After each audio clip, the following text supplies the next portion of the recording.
Hi guys, it's Jordan from B&P Campers. I'm just going to do a handover video on the 2019 Danbury conversion VW.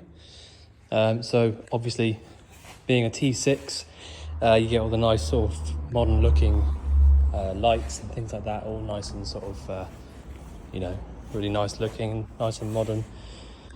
So under the bonnet we've got your air filter over on the left hand side here for various sort of sensors and airflow bits and pieces. Your power steering fluid sits in this reservoir just here at the front. You can see there the perfect level, nice sort of dark red colour as it should be. Brake fluid sits in the reservoir just here at the top, attached to the servo just down the back. Engine oil gets topped up through here, and you can see really nice colour, nothing sort of nasty about that. It's actually really clean. Obviously being a diesel, they are sort of more dirty engines than petrols generally speaking, but that's, you know, the oil in that is actually clean rather than black, so that means you've got a really nice smooth running engine. Engine oil dipstick is just yellow one just here at the front. Various bits and pieces around the engine, which, you know, I'm not a mechanic, but yeah, I wouldn't be able to tell you what all the bits and pieces are. Probably sort of air conditioning related or sort of EGR or something like that. Obviously it's a 2-litre turbo diesel engine, so it's got plenty of power. Being the Dsg Gearbox as well, it's lovely and easy to drive. Washer fluid over here, and I'll put that back down in a second. Engine coolant is over here in this reservoir. So I'll just pop that open so you can see as well. Also proving to you that the engine's nice and clean because the fluid is the perfect colour. So again, like I said, there are various sensors around this van because it's quite new.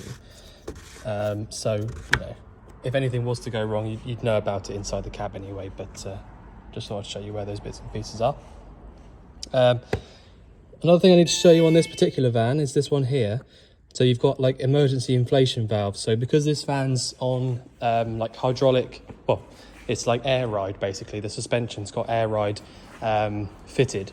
And so if you needed to inflate any of these in some kind of an emergency, you can actually just, they've got lines running to each one. So you got there front left, rear left. So if you needed to get air to them desperately for whatever reason, you can do that. Just pop those off and then just send the air down there. Engine battery is over here on the right hand side.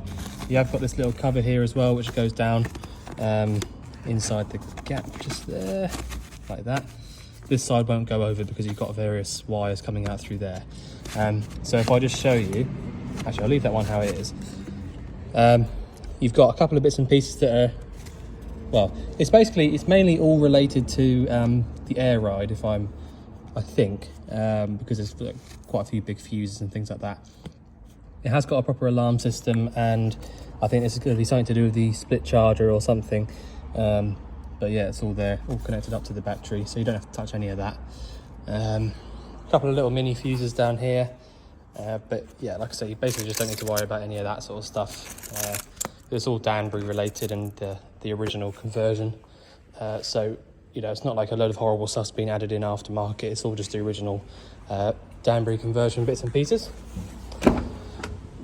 Inside the passenger door, again, like I said, because it's the T6, you've got a load of really, really nice sort of sleek design bits and pieces on it. I'm not sure whether or not these bits have been added with the Danbury conversion or whether it's just a really nice spec cab.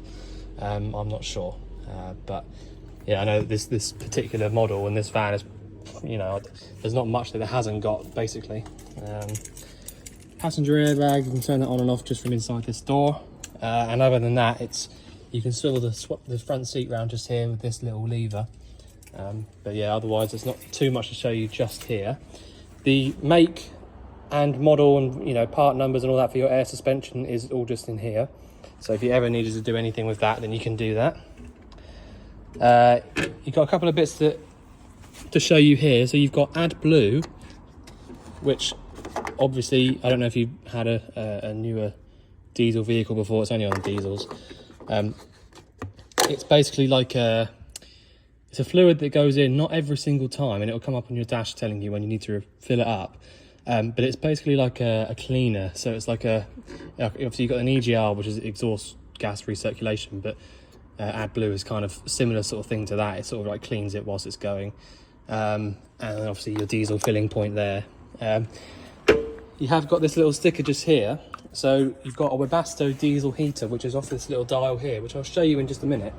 But the reason this little sign is here, it tells you to turn the Webasto heater off and then fill up, is because the Webasto heater is via the diesel tank. So if you've got that on and you're trying to fill it up, then obviously it'll be drawing power, it'll be drawing fuel through whilst you're filling it up, and it, you know. So basically you need to make sure that's switched off. Now, obviously, different sort of being in a motorhome, most of the time these Webasto heaters are used in the trucks as little overnight heaters, which is why they got a picture of a truck there. So it's unlikely that you're going to have the heating on, obviously, when you're driving, when you go to a petrol station anyway. Whereas for the trucks, it's more, you know, more obvious why you'd have it on. So that's why that's there. Just make sure that you turn the Webasto heater off before you fill up with fuel. I'll just carry on. I don't think there's anything to show you just behind here. Anything to... door there like that. No, so there's nothing there.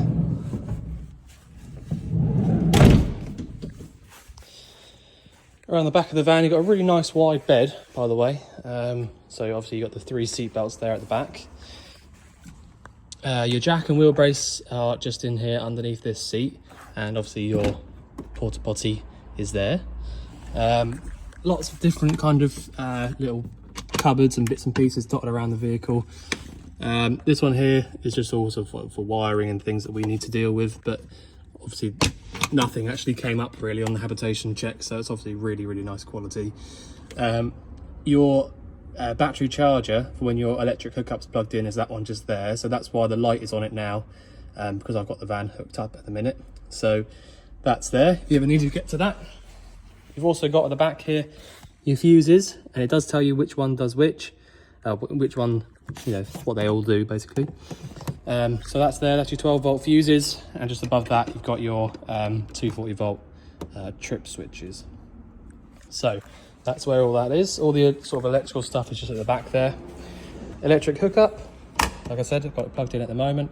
So that's in there. That'll give us access to the 240 volt sockets, and also the charger, like I said. So when you plug the hookup in, your leisure battery will be being charged up, and you'll have access to your 240 volt sockets. Freshwater inlet is this one just here, and so you fill that up with fresh water, and then you'll be able to use your tap inside the vehicle. And let me just see if there's anything else. So there you go. So this here is your wastewater drain. So I'm not going to open that out because it'll probably get me soaking wet, but it's like that's what they have in all the caravans basically, and a lot of the smaller motorhomes. So you need to get a little roll. Well, it's up to you. You can, if you're just on grass, it's not normally a problem, but you would need to get one of the little roll-away waste tanks, pop it underneath here, and then just literally pull this little tab, and it'll just open up into the tank basically. And the only other bit I want to show you on here is this little metal pipe here. So that's your exhaust for the Webasto diesel heater. So just make sure that you don't touch that, obviously, especially if you've used it. But that's what that is there, if you were wondering. Inside the cab, whoop, drop the keys in there, glove box. Oh, should have moved it really before I started doing the video. Right, so you've got various bits and pieces in here. Loads of storage up here over the top if you should need it. Dsg gearbox, Dsg meaning direct shift. So basically when you're pulling away and driving it along, the gear changes are really, really smooth, but also really fast, so you barely even notice it changing gear.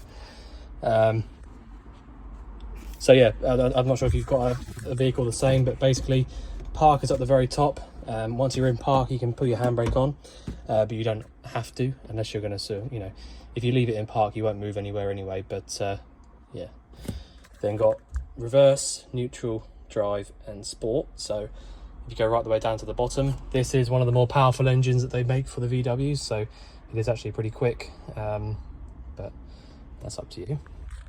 All of your air ride suspension stuff is all on this remote just here. So you've got auto level on the top left, sport, off-road, car park, you got all sorts of stuff. But that's up to you. You know, we didn't fit any of that, so you know, you can sort of decide how you'd like to use that sort of thing. It's completely up to you how you want to use it. Cruise control, it's on the left-hand stalk here, obviously with your indicators as well, and your washers and wipers are over here on the right. You've got heated mirrors, and they also sort of like electrically adjust depending on where you move that little joystick bit there. What else have we got? Air conditioning, obviously, as you'd expect from a newer van like this, and a couple of other bits. So you've got, this is for your alarm. You've got start stop, so when you turn that on and off, it basically turns on the start stop. And you've also got a heated windscreen, which is what that little button there is at the bottom. I don't know if you can see it on the video. Probably not. No. If you look, when you come and get the van, you'll see that there's these tiny little lines running through the windscreen all the way down. And basically that's what the heated windscreen part is. So, you know, in the winter when it's frosted up and all that, instead of waiting for it all to warm up and sort of defrost, you can just turn the heated windscreen button on, and it will just literally get rid of it all really, really quickly. So yeah, I think that's about it for the cab really. Right, so I'll just come through here. Okay, so obviously being a Danbury, really nice quality conversion. It's got lots and lots of extras in the cab and the back end of the vehicle as well. So we get started on the back end. Just trying to work out what the best way to do it would be. So at the very back here, you've got two little things. You've got a battery test light. So batteries at full power, that's because the electric hookup's plugged in. And you've got a freshwater tank level checker. So you've got about a quarter of a tank of fresh water. So if I pull the bit up just here, fresh water, if there was enough water in it, would come through. So at the moment, because it's making that noise, it means there's not quite enough water for it to actually draw in. So if you check that, just make sure, you know, double check that, no water's coming through, okay, we need to put a bit more in. You know, it's as simple as that. So once you've done that, you can then empty out your waste tank or leave it open. It's completely up to you. Various lights around the vehicle just come on like that. And there's these two switches just here. So one of them does the Danbury sign light just there, which is really nice. And the other one does the lower lights around the vehicle. These ones just here just turn themselves on and off. They haven't got their own individual switch, I don't think. So that's that. Right. Cooker, you've got a little catch just here that holds that up. Grill is obviously underneath just here. But basically, you need an igniter to light any of these up because there's no ignition. But you've got left-hand burner, right-hand burner, and grill. So I don't need to show you how they work because it's, you know, just like any household cooker. But light those up there and you'll be good to go.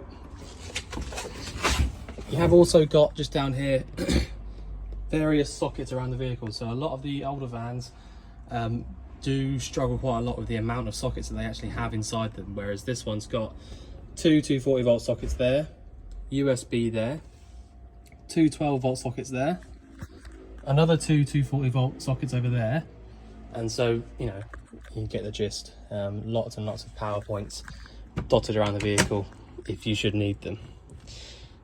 Little sort of wardrobe bit just there, and just, you know, various bits of storage around the whole vehicle, in nice sort of clever little gaps and bits and pieces. And all of the cupboards, actually, they look quite small, but when you actually open them up, they are actually a pretty big gap inside. So I think you'll be quite impressed with the storage, actually. Again, another bit of storage just there. So this one just here is your gas locker. So this is the one just underneath the, don't worry about this, by the way, this is just us trying to keep them you know, when we have them closed up for a few nights in a row, they do start to get a little bit sort of like condensation builds up, so we just keep these inside these sometimes. Right, so you've got a camping gas bottle in here. It looks like a 901 if I'm right. I'm not sure. It's the biggest bottle they do anyway, so I think it's a 901. Anyway, so it's a butane bottle, so it's not propane in here, it's butane, which doesn't really make any difference. The gas burner up here will work on butane or propane. It makes no difference to the gas appliances in the van, which is only the cooker anyway. But to turn it on, you go anti-clockwise around to the left on this little dial here at the top, and to turn it off, you go clockwise around to the right. So you need to make sure that you go all the way down if you're going to turn it off. You should always turn the gas off before you start driving anywhere. Reason being, and I'm not trying to scare you by saying this, but if you were in a crash, this sort of gas here, if you leave it on, you've got 30 millibars of pressure wherever the gas goes. And I don't know, you know, I'm not sure whether or not you know that sort of pressure, because I didn't until I started working here, but 30 millibars is a hell of a lot of pressure. And, you know, obviously the last thing that you want is a gas pipe, you know, somewhere popping off and then, you know, pumping out 30 millibars of gas, because, you know, that's not going to be too good. So just make sure that you switch the bottle off before you start driving anywhere. All right, it's really important that you do that. So that's clockwise all the way around to the right to switch it off. The bit at the back here is what you call a bulkhead regulator, and that regulates the gas pressure down to that 30 millibars. So I mean, even if something else was to happen before the regulator, if like the pigtail popped off, then you'd be, you know, way more pressure than 30 millibar. It'd be, you know, just full-blown gas bottle pressure, which I'm not sure exactly what that is, but it's a lot. So just make sure that you turn it off before you start driving. It does tell you a few things just here. You've got I don't know if you can see it down there. You've got a little dropout hole down the back there, which actually you can follow down and see is that pipe there. So that pipe there will just go straight out to the floor. So gas is actually heavier than air. So what happens is if there is a gas leak inside this locker, first off, it's completely up to regulation because it's got this seal all the way around the door, and it's a metal lined box. So if there was any kind of gas leak inside this cupboard, which obviously there isn't at the moment because we've just done the habitation check and there shouldn't be anyway, but if there is, all the gas will just go straight out down that hole down there because, like I said, it's heavier than air, so it will sink down to the bottom of the locker, go down there and straight out to the outside. So if you keep this door shut, then you should be absolutely fine. Right, your 12-volt fridge is just inside here. These 12-volt fridges are really, really good. They get cold really nice and quickly, and they don't use, you know, they do use quite a lot of 12-volt power, but not as much as you might expect. So the way that you use these is so simple. Just turn it off quickly just so you can see. So it's basically what you call a 12-volt compressor fridge is what this is. So unlike a lot of the other fridges where you have to light them up on gas and things like that, this one is literally just 12-volt only. So, you know, like I said, obviously they do use quite a bit of power, but not, like I said, not as much as you might expect. So what I mean by that is, if you turn it on like this now, I'll just press and hold on the on button and let go. It will come on and start working. If you don't have a hookup plugged into the vehicle, then just keep your eye on that little battery test button over there. If it starts going down towards the red, you might want to either start the engine up or put a hookup cable into the van in order to charge the leisure battery up a little bit. So what you would normally do is turn this fridge on a little while before you go away on holiday, with all your stuff inside of it. Freezer box is up here, by the way. So yeah, you would turn that on before you go away with all your stuff inside of it, and then basically just start the engine up. This will stay on. If you don't turn this off, this will stay on when the engine's running as well. Drive to wherever you want to go, and then just basically, if you've got access to a hookup cable where you are, put your hookup in, and then they'll just keep the leisure battery up whilst this is being used. If you don't, just keep your eye on that little battery level tester. I'm going to turn it off for now. So basically what happens is, if I just quickly explain about the engine running part. So obviously you've got, like I said, when you plug your hookup cable into the van, you have got that charger which I pointed out to you, which is just under here. So that charges up your leisure battery sort of directly. But also you've got what's called a split charger. So when you start the engine up, the alternator charges up your engine battery, and then that power from there gets directly sent over to the leisure as well, and then you basically just get charging up both batteries at the same time whilst you're driving. So anytime that you're driving, the fridge being on is not going to be using up much power at all, because your batteries are both being charged up constantly anyway. So that's absolutely fine. And like I said, when your hookup's plugged in, you can use this for as long as you like as well. It's only when you don't have the engine running or a hookup plugged in that you just need to keep your eye on that battery level tester, because, you know, after a couple of days or so, probably, I'm not sure exactly how long, but after a certain amount of time, the battery will start to, you know, gradually get lower and lower, because this is drawing power constantly. All right, but, you know, these vans are obviously built to do it, so yeah. Your little pull-out drawer just here, like that, and then access to the bottom of your sink is just here, it looks like, as well. Yeah, there you go, look at that. So that pulls all the way out as well for an extra bit of sort of, I suppose you can put things on it or use it as like a little bit of a extra, I don't know, for using bits and pieces if you're sort of cooking and things like that, I suppose. So you can pull that back over. And then the last bit really is your Webasto diesel heater. So these are really easy to use. On button up there, and you have to press it again, and then you get heating. So click heating, and then just choose your temperature. It's really hot today, so I'll probably have to turn it right up. Press on. Green light comes on when it's going to start working. And that is it. That is all you have to do. So let me show you that again. I'll turn it off. So if you've got a white light there, it means that the screen is on, but there's no actual heating happening. So all you have to do is get to here, press on heating, and then just turn the temperature up to wherever it needs to be. Press it again, and it'll come on. If you want it to be, so that's off. If you just want a ventilation, you can press that there, and you get a blue light, which is the fan only. All right. So it really is as simple as that. If you've got a blue light there, you've got fan only. Press the off button again, turn that off. Click on heating, choose your temperature. You get a green light come on, and that's heating. All right, simple as that. Make sure that you turn that off. You get the white light, and then I think after a little while it'll turn itself off anyway, but I think you can push and hold.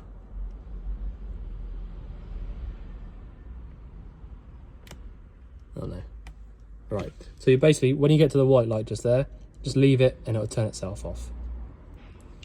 So white light is nothing, blue light is just fan, green light is heating. All right, so nice and simple. Like I said, they use it on all the trucks, that or Webasto, which is, they're basically the same, just two different brands. But Webasto and Webasto are the two main sort of big brands of the diesel heaters, the proper professional ones. So you shouldn't really get any trouble with that. The only time that you might get a problem with it is if your fuel tank is sort of like quite near empty. You've usually got, on these more like high spec versions, they've usually got like a cut-off point where they won't work up to a certain amount of diesel in the tank, usually because of where the actual pipe goes into the side of the tank. If you find that's the case, then you will just need to put some more fuel in it before it will work, because it'll basically, if it was at the very bottom of the tank, you could just use it and use it and use it, and then when you go to start the engine, you'd be out of fuel. So that's why they do that. It's like a fail-safe way of not being able to use up all of your diesel in your tank. So you know, you've got to be thankful of that really, because it'd be pretty bad if you ran it empty. The actual Webasto diesel heater is under the seat there. I can see. I don't know if you can see it on the video or not. But yeah, like I say, you shouldn't need to get to any of that really. other than that, I mean, there's all sorts of bits and pieces on the van that I haven't mentioned already, because there's, you know, I'd probably be here for hours showing you absolutely every single extra that it's got, because it has got loads. Yeah, loads and loads of stuff. I mean, the main things really being the fact that it's got 9,000 miles on it. I mean, I know you know all this sort of stuff anyway, but yeah. Right, the upholstery in the van is really, really nice. Lovely condition. It's not, you know, it's leather, but it's not sort of busted up or anything like that, like leather can go. So it's obviously nice quality leather. Like I said, you've got the 3 seat belts here at the back, so you can actually take 5 passengers at once if you want to. But yeah, so I think I've shown you everything I can on the vehicle. Main things really just being, make sure that all your windows are shut. Make sure that when you put the roof down, you put these little straps through here. Really important that you tighten them up really, you know, nice and tight, so that when you're driving along, it doesn't sort of move open a little bit and stuff like that. Make sure that you turn your gas off before you start driving anywhere, anytime. It's always a good idea as well to put these bits and pieces down rather than driving with them up, because if they come down, this one's okay because it's wood, but if you have this one up like this when you start driving and it comes down and hits down like that, they usually do just shatter. So it's really important that you put them down before you start driving. So yeah, that's about it really. I mean, all we have to do on our side now, we've done the habitation check. We just need to give it a good clean out, and I think the MOT and service needs to be done still. But otherwise, yeah, we look forward to seeing you soon to collect your van. Thanks very much.